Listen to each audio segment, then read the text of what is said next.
हौसलों की उड़ान। बहुत समय पहले की बात है। एक छोटे से गांव में अंशु नाम का एक लड़का रहता था। अंशु बचपन से ही अपने पैरों पर चलने में असमर्थ था। एक हादसे ने उसे व्हीलचेयर का सहारा लेने पर मजबूर कर दिया। हालांकि उसकी हिम्मत और उसके सपने उससे कभी दूर नहीं हुए। अंशु को पहाड़ों से बहुत लगाव था। वह हमेशा अपनी खिड़की से पहाड़ों को देखता और सोचता, क्या मैं कभी इन ऊंचाइयों को देख पाऊंगा। उसकी किताबों में पहाड़ों की कहानियां भरी होती और उसकी कल्पना में बर्फ से ढकी चोटियां। एक दिन अंशु ने अपनी माँ से कहा, माँ, मैं पहाड़ों पर जाना चाहता हूँ, क्या ये संभव है। माँ ने उसकी आंखों में चमक देखी और उसका हौसला बढ़ाने के लिए कहा, अगर तुम चाहो तो यह संभव है बेटा। अंशु की बात सुनकर गांव के लोग उसकी मदद के लिए आगे आए।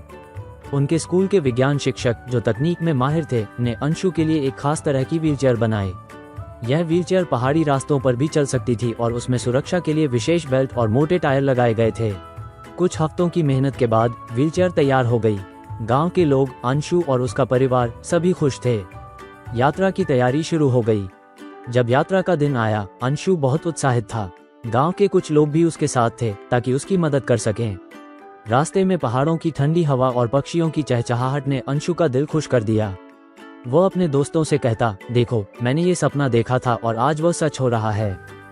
पहाड़ों की चढ़ाई आसान नहीं थी, लेकिन अंशु के चेहरे पर कभी थकान नहीं दिखी। हर पड़ाव पर वह एक नया नज़ारा देखता और उसकी खुशी दोगुनी हो जाती। एक ऊंची चोटी पर पहुंचने के बाद उसने कहा, मैंने हमेशा सोचा था कि पहाड़ों को छूना मुश्किल होगा, लेकिन आज मैंने साबित कर दिया कि हिम्मत से सब कुछ संभव है।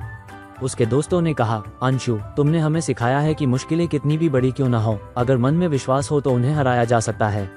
उस दिन अंशु ने पहाड़ों के साथ साथ सबके दिलों को भी छू लिया।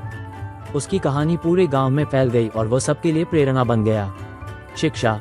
इस कहानी से हमें ये सीखने को मिलता है कि अगर हमारे सपने सच्चे हों और हमारे इरादे मजबूत हों तो दुनिया की कोई भी बाधा हमें रोक नहीं सकती। समाप्त।